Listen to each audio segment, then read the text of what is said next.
Maybe I'm not cut out to be a writer. I don't know, what if I'm not good enough?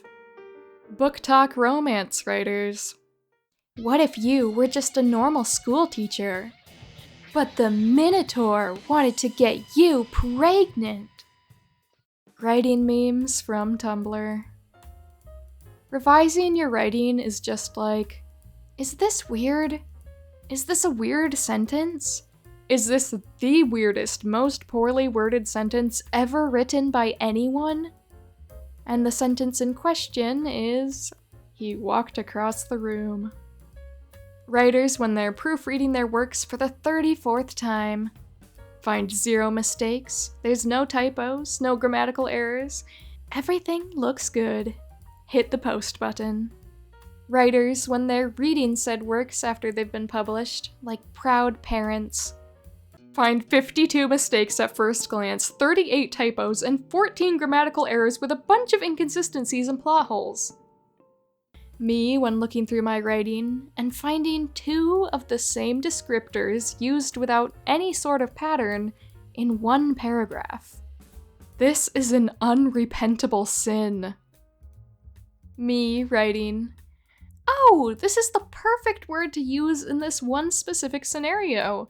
I am so pleased. Stupid little bird brain. Word again. Use word again.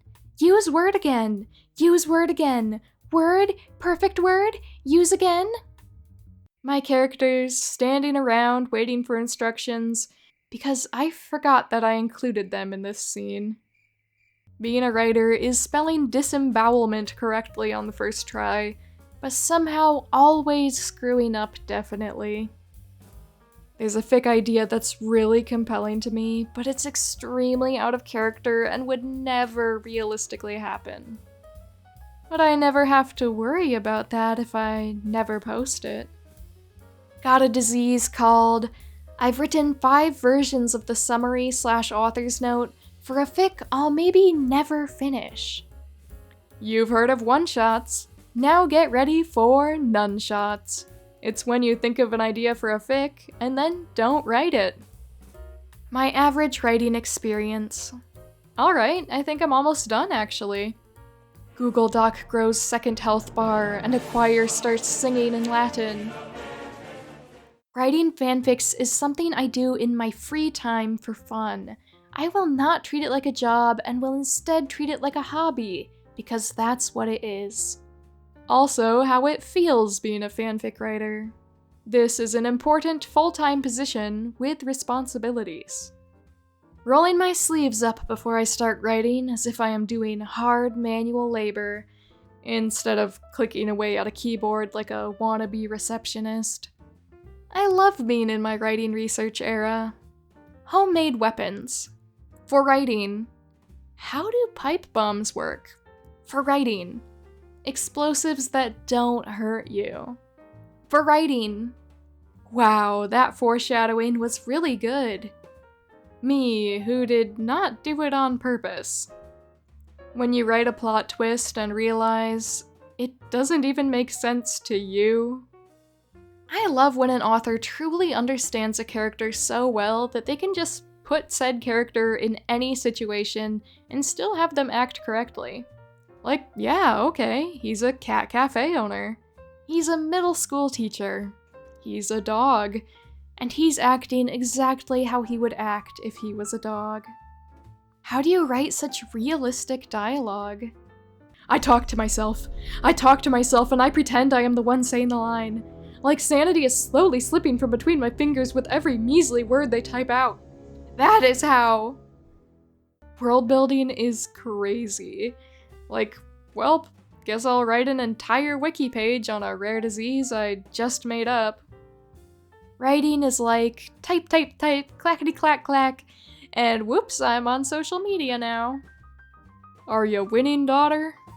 I only wrote 27 words today. That moment when your dad asks to read your gay cowboy fanfic. Me writing Angst. Haha, this is fun. I hope someone cries reading it. Me when my favorite show has even the slightest bit of angst. Oh no! Me making an expression of pure pain, agony even, while typing furiously.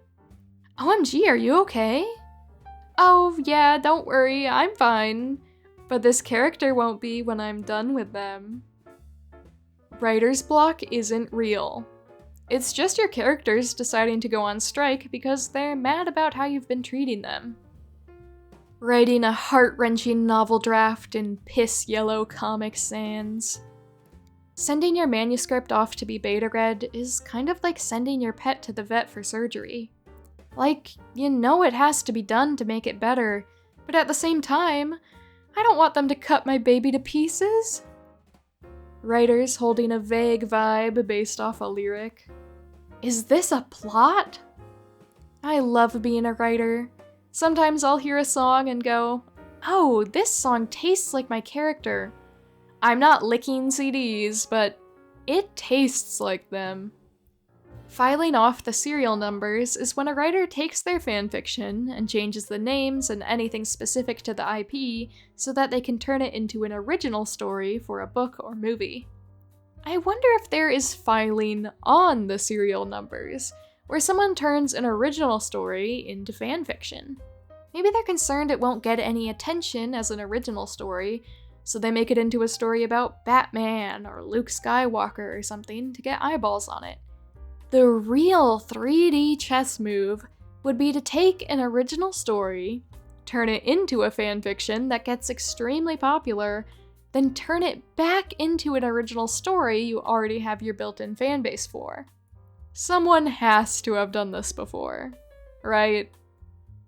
Fanfiction in the late 2000s to early 2010s was wild, because you'd find a beautifully written story with the most compelling, heart-wrenching plot you've ever seen, and the author's note would be like, author with a username like Sasuke's waifu XD.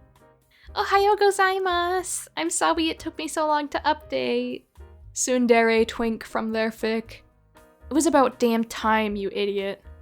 Hey now, it's not my fault the plot bunnies kept running away from me. Well, whatever. It's not like I missed you or anything. But baka. Modern fanfic writers. Spicy fic. Me, who's been in fandom since the 90s. Lemon, fool. Starting yet another story of the same two bitches falling in love in a different way. I don't want these two characters to kiss, per se. It is merely imperative they be handcuffed together and tossed into the wilderness to encounter great perils and tribulations, whilst chained to each other's side. And they spend the entire time arguing. Wait. Emperor's New Groove. Life is too short. Go write that self-indulgent fanfic. Me coming up with a new plotline to save the story, instead of going back and fixing the plot hole. Sometimes I think about the time when I was like 15 and wanted to write a story where there was a self-aware third-person narrator. And then I made it so one of the characters could hear the third-person narrator talking. Which would have been annoying for them in the first place, I think, but I made it even worse by making the narrator just really aggravating, rude, and mean to all the characters in the story, especially the poor character who could hear them.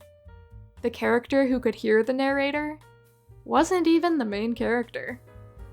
Writers should not feel guilty about skipping a day of writing, not having a perfect first draft, partaking in sinister, arcane rituals for inspiration, working at their own pace, or enlisting demons and/or helpful spirits to aid them with editing.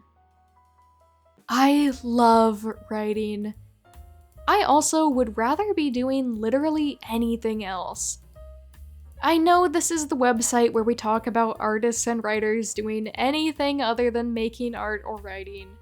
But man, we really undersell how good it feels to actually work on your stuff. Like you hit your word count for the first time in a week and it's like, work in progress worked on. I don't get the sentiment that writing isn't fun. Writing is so much fun. It's so rewarding. Yeah, it's hard sometimes, but that doesn't mean it isn't fun. I love untangling the mess of plot threads in my head to figure out what should go where, or why a certain section or sentence isn't working. It's like solving a puzzle. And my little guys are there, and I get to make them kiss or put one of them in a blender. So much fun. I was given, like, 2 characters, a lot of spite, and a playlist full of 2000s pop songs, and came back with the weirdest tale about 2 guys falling in love. But they're both monsters. So, like, tell me what ingredients your work in progress is currently made of. Big thank you to my Patreon members, my Little Ruse, Kuski55, Nebulatic Vexen, Sam, Donka42, John Huang, Laser Scorpio, Night Avenger, Mintara, Somnophobic Danny, Savage Otters, Valzy, RG Laws Writer, and Terabyte AIX. Thank you so much for your extra support on Patreon. It means the world to me. I hope you guys are enjoying the extra content there, and hope you guys are doing well. I wish you all the very best. Thank you again. I really appreciate your kindness. The same goes to my YouTube channel members, my mini ruse, AD, Taylor Thompson, Foxstar Killer, and This Person 10. Thank you so much for your extra support. I'm so glad to have you be part of my YouTube channel. Thank you for your kindness, and I hope you guys are having a great life right now. I send all my best wishes your way. And thank you to everyone else who watched. I really appreciate all of you too, and I hope you enjoyed the video. If you enjoyed any of these posts, I do suggest you go check out the original posters on Tumblr, and you can find many other wonderful writing memes and inspiration, stories, etc. from them. Until the next video, I wish you well, keep on smiling, and I'll see you later.